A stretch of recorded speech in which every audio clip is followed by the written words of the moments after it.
Il giudice ha autorizzato la chiamata in causa come responsabile civile di Veneto Banca in liquidazione coatta amministrativa.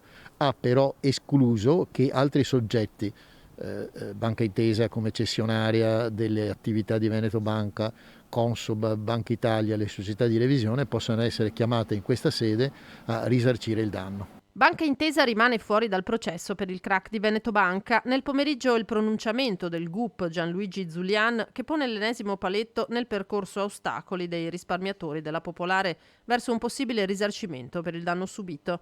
Circa 500 quelli ammessi come parte civile.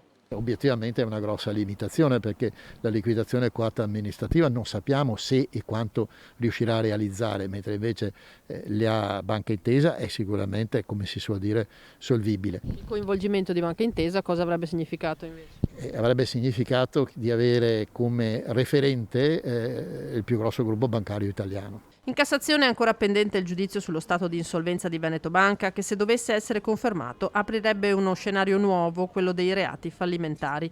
Ma rispetto a quanto si sta trattando attualmente in aula, i risparmiatori e i loro rappresentanti non si fanno illusioni. Tutto questo processo è un processo destinato ad andare a morire per la prescrizione che verrà a maturare nell'ottobre del corrente anno.